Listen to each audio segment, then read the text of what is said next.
Untuk menjadi negara maju, kita harus menjadi pemenang dalam perdagangan dunia. Siapa yang menentukan pemenang dalam perdagangan dunia? Siapa yang membuat peraturan dalam perdagangan dunia? Dalam video ini, video yang terakhir dalam playlist Ekonomi Politik Internasional, kita akan membahas tentang organisasi perdagangan internasional. Organisasi yang penting bagi perdagangan dunia. Bagaimana perdagangan kita ini diatur dan dikendalikan. Rekan-rekan, pada video ini kita akan membahas mengenai prinsip-prinsip yang sangat penting dalam perdagangan dunia, yaitu World Trade Organization, WTO, Organisasi Perdagangan Dunia. Kita akan membahas secara detail bagaimana sistem pengambilan keputusan di WTO dan studi kasusnya. Kita akan membahas sebuah studi kasus yang sangat menarik. Mari kita mulai dari prinsip utama perdagangan dunia, yaitu Most Favored Nations. Most Favored Nations adalah prinsip utama yang menjadi jantung dari WTO, Organisasi Perdagangan Internasional. Di dalam Most Favored Nation, semua negara tidak boleh didiskriminasikan. Kalau kita menggunakan Most Favored Nations, bahasa Most Favored Nation itu merujuk pada satu entitas individu. Tidak. Yang dimaksud dengan Most Favored Nation adalah semuanya harus menjadi Most Favored Nations. Artinya, kalau sebuah negara memberlakukan pajak impor atau pajak ekspor terhadap negara B sekian persen, maka negara lain harus menikmati perlakuan yang sama. Kita ambil contoh, misalnya Indonesia menerapkan pajak impor mobil 10% dari Korea Selatan. Maka Amerika Serikat atau Jepang yang mengekspor mobilnya ke Indonesia juga harus dikenakan pajak 10%. Ini yang dimaksud dengan Most Favored Nation. Jadi kita tidak boleh mendiskriminasikan sebuah produk dengan kualitas yang sama dan diberlakukan sistem yang berbeda. Tidak boleh. Kalau kualitasnya sama, maka produk tersebut harus mendapat perlakuan yang sama. Prinsip ini merupakan yang mengubah perdagangan dunia. Karena dulu ketika WTO ini dibentuk, negara bangsa masih diberikan kebebasan yang luar biasa, tidak terkontrol untuk menentukan perlakuan negara tersebut ke negara yang lain. Karena tidak ada peraturan Most Favored Nation.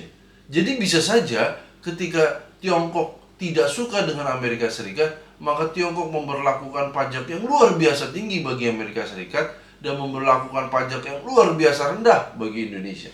Itu dulu ketika WTO ini dibentuk, fenomena itu masih terjadi. Tapi hari ini tidak ada lagi negara yang berani untuk melakukan diskriminasi harga atau pajak kepada negara yang berbeda dengan harga atau produk yang sama. Mari kita tinjau histori dari WTO itu sendiri. Di tahun 1 Januari 1995, WTO diresmikan berdiri. Tetapi sebenarnya sebelum tahun 1995, tepatnya di 30 Oktober 1947, sudah didirikan yang namanya GATT, General Agreement on Trade and Services. GATT itu didirikan oleh Amerika Serikat dan sekutunya. Rekan-rekan pasti sudah mengingat apa yang terjadi pada saat Washington Consensus, di mana Amerika Serikat merintis 3 organisasi internasional sekaligus, yaitu WTO, IMF, dan World Bank. Dan menariknya, ini cerita sejarah adalah di tahun 1948 ada organisasi yang sama, yaitu International Trade Organization, yang sama-sama dirintis oleh Amerika Serikat. Tetapi GATT terus berdiri karena ITO ternyata diputus untuk berhenti, sehingga GATT yang terus berdiri sebagai organisasi perdagangan dunia. Dengan prinsip Most Favored Nations, GATT memberikan peringatan dan hukuman bagi banyak negara agar memberhentikan perlakuan diskriminatif terhadap negara-negara yang dianggap tidak suka atau disukainya. Maka hasilnya mulai dari Ronde Jenewa pada saat GATT berdiri, begitu banyak tarif yang dihapus dengan nilai yang luar biasa besar. Hampir di awal pemberian GATT itu 10 miliar US dollar tarif terhapus dengan memberlakukan Most Favored Nation. Pemberlakuan tarif yang dihapus, penghapusan tarif itu berlangsung terus sampai Ronde Tokyo, di mana hampir tidak ada lagi tarif-tarif yang diskriminatif. Nah, ini adalah salah satu kesuksesan dari WTO hingga Ronde Tokyo. Tetapi dimulai dari Ronde Uruguay, ini yang menjadi masalah adalah ketika Ronde Uruguay sudah tidak membahas lagi tentang tarif. Ini yang menarik rekan-rekan. Ketika kita membahas tentang WTO hari ini, pembahasannya sudah tidak lagi berbicara tentang tarif. Pembahasannya lebih fokus tentang subsidi pertanian, bicara tentang adaptasi isu-isu lingkungan ke dalam perdagangan dunia, berbicara tentang intellectual property rights. Isu-isu yang jauh lebih kompleks. Oleh karena itu, sebenarnya kita sangat diharuskan untuk membahas tentang WTO ini, karena Indonesia ada di dalam WTO dan Indonesia tidak boleh menjadi negara yang merugi akibat bergabung ke dalam WTO. Kalau kita lihat sejarahnya mulai dari tahun 1947, di tahun 1947 itu baru 23 negara yang bergabung. Kemudian berkembang hingga tahun 1995 itu adalah di Uruguay Round itu sudah 123 negara yang bergabung, dan hari ini ada 146 lebih negara yang bergabung di WTO. Nah, rekan-rekan, kita ingin tahu sekarang. Tadi di video-video sebelumnya kita bicara tentang IMF yang dikuasai oleh negara-negara kaya atau negara dikuasa dalam pengambilan keputusannya. Bagaimana dengan WTO? Ini menarik karena WTO ternyata berbeda cara pengambilan keputusannya dengan IMF. Kenapa? Karena semua keputusan di WTO itu diambil secara unanimous oleh negara anggota, dan semua negara anggota memiliki satu suara. Tidak ada ceritanya Amerika Serikat sebagai negara dikuasa memiliki suara yang lebih besar daripada Uruguay atau Indonesia yang ekonominya lebih kecil dari Amerika Serikat. Tidak demikian. Jadi kita bisa mengatakan WTO atau dulunya namanya GATT itu lebih demokratis. Bisa jadi seperti itu karena memang semua negara itu memiliki jumlah atau kekuatan suara yang sama, yaitu satu negara satu suara. Tetapi nanti kita lihat realitanya. Realita, sekali lagi kita bicara realita. Realitanya kita melihat bahwa ada negara-negara yang mampu membangun koalisi yang sangat besar, koalisi yang sangat berpengaruh, dan menentukan arah WTO. Ya, teman-teman bisa tebaklah negara apa itu. Saya kira tidak sulit untuk menebak negara tersebut. Semua keputusan itu diambil di dalam Ministerial Conference. Jadi, kalau teman-teman lihat bagan dari WTO yang menjadi struktur atau unit atau organ yang paling tinggi di dalam WTO adalah Ministerial Conference. Di dalam Ministerial Conference itu diambil keputusan dan kebijakan yang sifatnya mengikat bagi semua negara dan menjadi keputusan dan kebijakan yang harus dilaksanakan oleh semua bagan organ dari WTO. Kapan Ministerial Conference itu dilaksanakan? Ministerial Conference itu dilaksanakan setiap 2 tahun dan dihadiri oleh semua negara anggota yang diwakili oleh Menteri Perdagangan. High-level policy decisions are taken by Ministerial Conference which consists of trade ministers.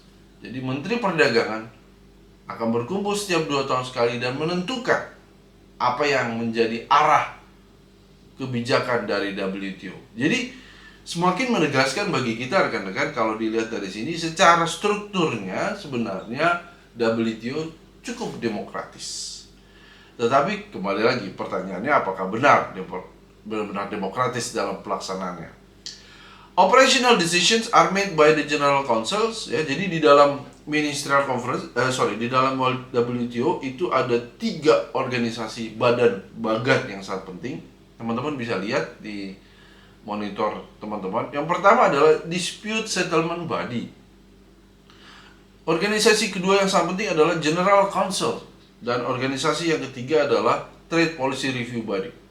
Dan di dalam realitanya rekan-rekan ada 2 organisasi yang sangat penting, karena Trade Policy Review Body akhirnya dihilangkan atau dihapus karena sudah diambil oleh General Council. Jadi 2 organisasi atau badan yang di bawah Ministerial Conference adalah Dispute Settlement Body dan General Council. General Council itu berbicara tentang kebutuhan teknis administratif dari WTO, dan juga ada council yang khusus untuk memberikan rekomendasi kebijakan bagi Ministerial Conference.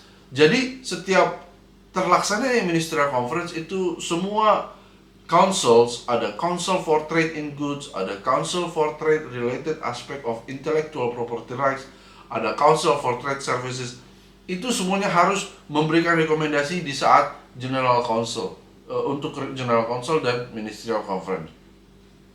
Nah, di dalam General Council ini juga rekan-rekan ada yang namanya Director General yang menjadi individu yang bertanggung jawab untuk pelaksanaan keseharian daily administrations dari WTO, yang banyak sekali orang yang diisi. Dan ini menarik, kalau kita ingat IMF selalu diisi oleh orang Eropa, World Bank selalu diisi oleh orang Amerika, tapi tidak demikian dengan WTO.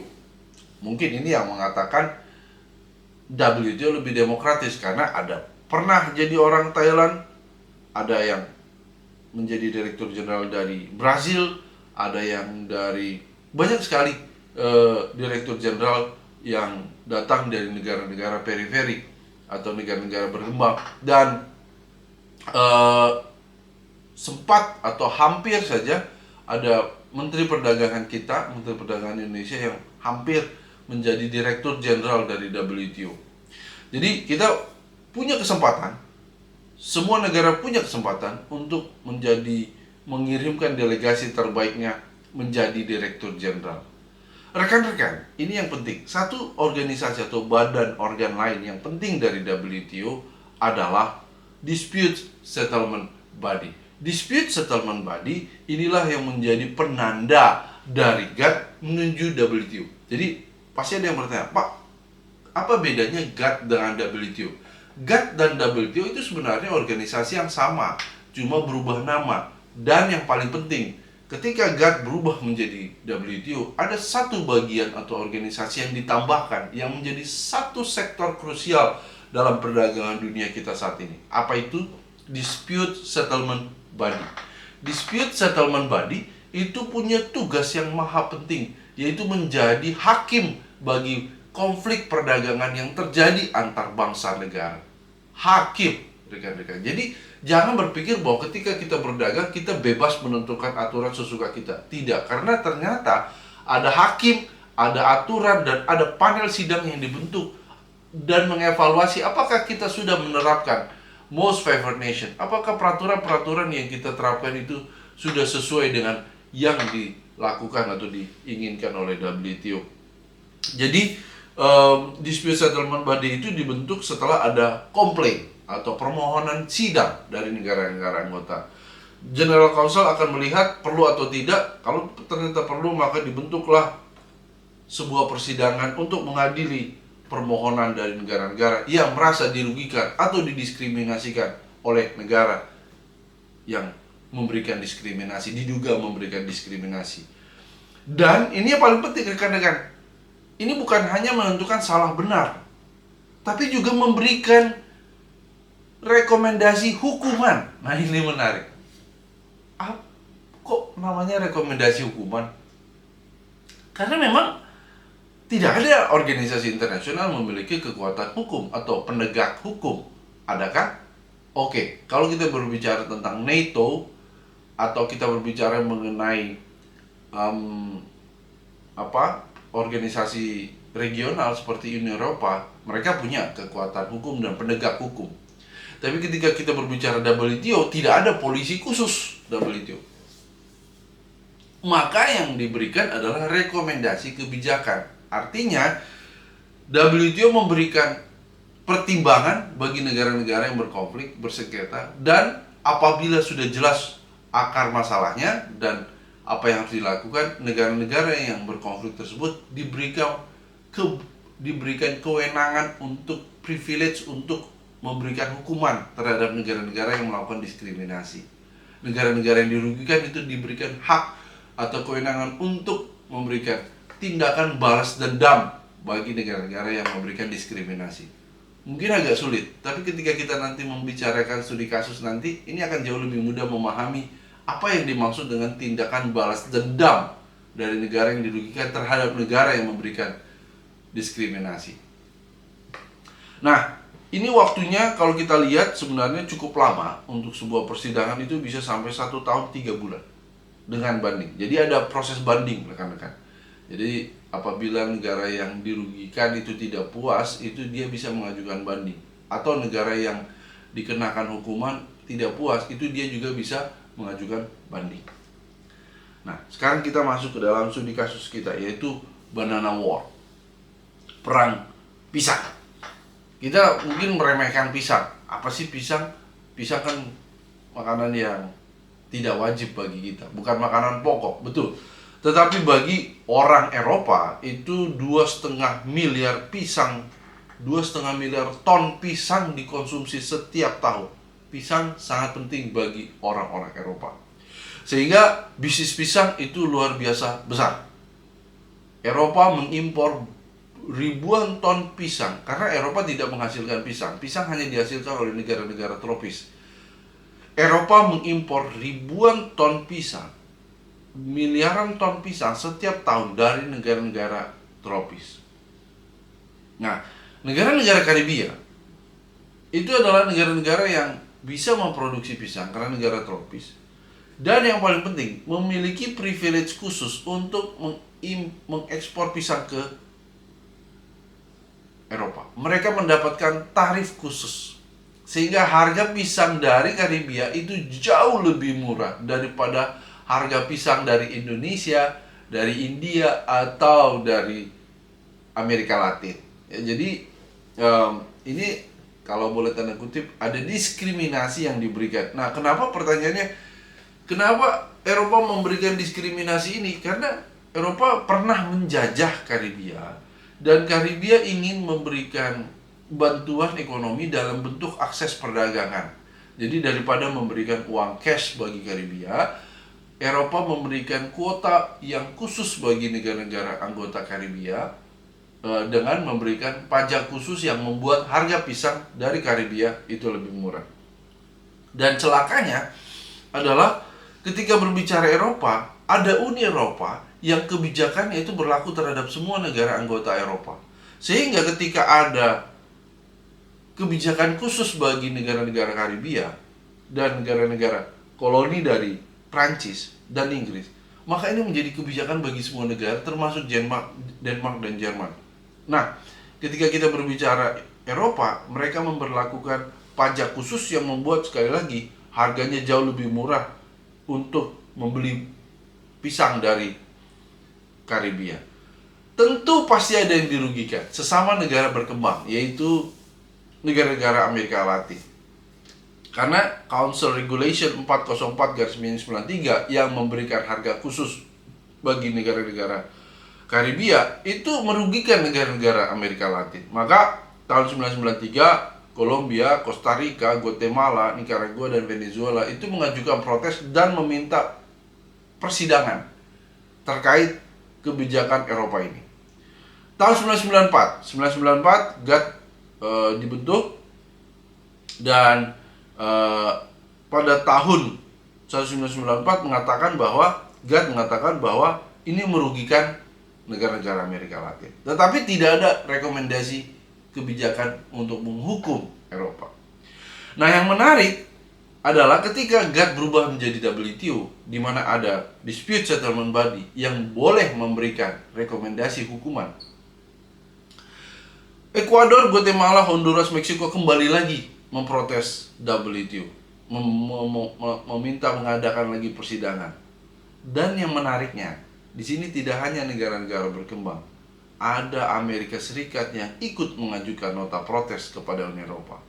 Kenapa Amerika Serikat ikut? Kan Amerika Serikat bukan negara tropis dan tidak memproduksi pisang.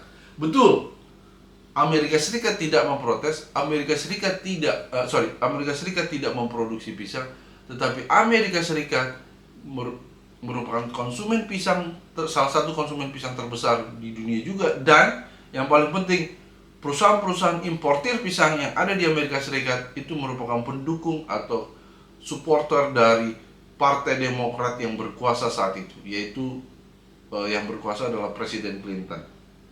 Jadi kita melihat di sini rekan-rekan, ketika ada negara dikuasa bergabung menjadi menarik. Dan tentu pertanyaan pertama adalah mengapa di negara dikuasa kok ikut-ikutan membahas tentang pisang gitu ya. Nah, akhirnya Amerika Serikat bergabung dan WTO mengadakan persidangan di tahun 99. Itu akhirnya WTO Dispute Settlement Body memberikan keputusan bahwa salah dan Uni Eropa itu salah dan memberikan kewenangan bagi Amerika Serikat dan Ekuador untuk membalas tindakan Uni Eropa. Nah, ini menimbulkan ketakutan yang luar biasa saat itu, khususnya bagi Uni Eropa, karena ya siapa yang mau terjadi konflik seperti ini. Rekan-rekan, akhirnya Uni Eropa mengubah kebijakannya, tidak ada lagi perlakuan khusus bagi negara-negara Karibia dan semua negara memiliki hak dan akses fasilitas yang sama untuk ekspor barangnya, pisangnya ke Uni Eropa. Kita bisa melihat di sini rekan-rekan bahwa ternyata perdagangan dunia ini sudah ada hukumnya, sudah ada aturannya, dan sudah ada orang-orang yang ditugaskan untuk mengawasi pelaksanaan aturan ini. Jadi tidak lagi bisa melakukan kebijakan yang sesuka-sukanya, karena sudah ada aturannya dan sudah ada orang-orang yang bertugas untuk mengawasi, bahkan memberikan pertimbangan hukum untuk dilaksanakan. Itulah WTO rekan-rekan, itulah organisasi perdagangan dunia kita saat ini, sehingga hari ini kita teman-teman tidak bisa karena Presiden A yang berkuasa maka kita memberikan akses khusus bagi negara B. Nggak bisa kayak gitu lagi, karena ini sudah ada aturan di WTO dan ini harus dilaksanakan. Jadi kalau kita berbicara tarif sudah clear, tidak boleh lagi ada diskriminasi. Tetapi rekan-rekan, oke, tidak ada tarif, tetapi yang ada adalah subsidi. Subsidi yang diberikan oleh sebuah negara kepada kelompok tertentu untuk mengatur harga. Ketika kita berbicara subsidi yang paling besar oleh negara-negara saat ini yang diberikan adalah subsidi pertanian. Jadi jangan salah, bukan subsidi bahan bakar, tapi subsidi pertanian. Jadi makanan yang kita makan itu harganya murah karena disubsidi.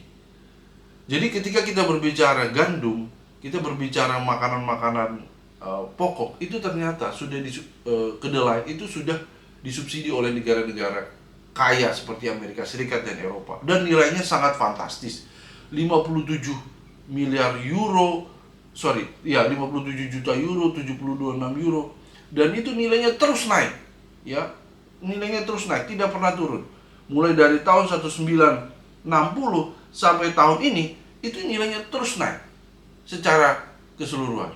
Jadi ini bukan nilai yang sembarangan rekan-rekan, tapi nilai yang luar biasa besar. Dan kalau kita bandingkan dengan pendapatan domestik bruto dari negara-negara Afrika, nilai subsidi ini hampir mengalahkan pendapatan domestik bruto dari negara-negara Afrika.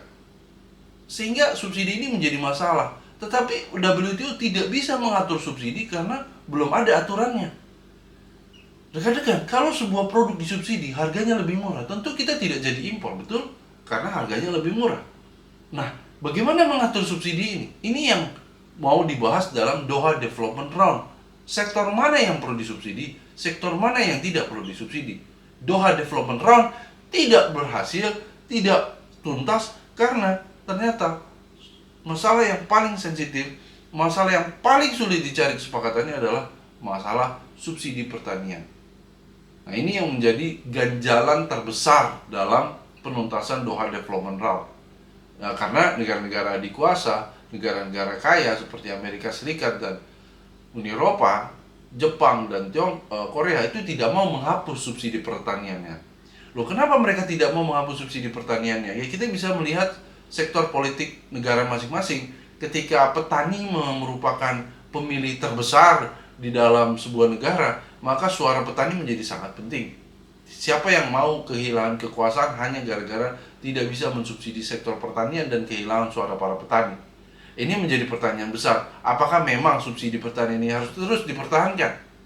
Atau bisa kita alihkan ke subsidi-subsidi yang lain? Baik, rekan-rekan. Jadi terakhir, ketika kita membahas tentang WTO, kita berbicara tentang bagaimana memastikan WTO itu adil bagi negara-negara miskin. Karena negara-negara miskin pengen menikmati kekayaan seperti negara-negara maju. Salah satunya adalah dengan membangkitkan industri pertanian dari negara-negara miskin. Ya, tapi sekali lagi, gimana caranya kita bisa membangkitkan sektor pertanian di ekonomi negara miskin kalau harga produk dari negara-negara miskin itu jauh lebih mahal, menjadi lebih mahal daripada produk-produk pertanian dari negara-negara kaya yang disubsidi oleh negaranya. Ini menjadi menarik. Baik rekan-rekan, terima kasih atas perhatian dan kerjasamanya rekan-rekan. Kita sudah membahas WTO ini secara komprehensif. Pertama, kita memahami seluk-beluk dari WTO. Yang kedua, kita berbicara tentang mengkritisi WTO. Dan yang ketiga, kebijakan. Tentu kita berharap bahwa Indonesia juga bisa menikmati kekayaan seperti yang dimiliki oleh negara-negara maju melalui perkembangan dari sektor pertanian. Dan yang terakhir, kita berbicara tentang kompetensi. Kita berharap teman-teman bisa menjadi pengusaha, bisa menjadi produk-produk yang dihasilkan kita bisa diproduksi dan diekspor ke berbagai negara. Tidak terasa, playlist ekonomi politik internasional akan segera berakhir. Terima kasih atas perhatian dari rekan-rekan dalam playlist ini. Besar harapan playlist ini menginspirasi kita dalam berbagai tindakan-tindakan yang positif. Jangan lupa 4K. 4K yang pertama adalah kompetensi, kebijakan, berpikir kritis, dan knowledge. Ya, jadi ketika kita punya 4K ini, kita mau membuat Indonesia Emas 2045. Jangan lupa subscribe dan like, dan kalau ada pertanyaan jangan ragu untuk mengetikkan pertanyaannya di kolom komentar. Sampai jumpa rekan-rekan di playlist berikutnya. Tetap semangat, tetap berdaya. Salam Indonesia Emas 2045. Salam Pancasila.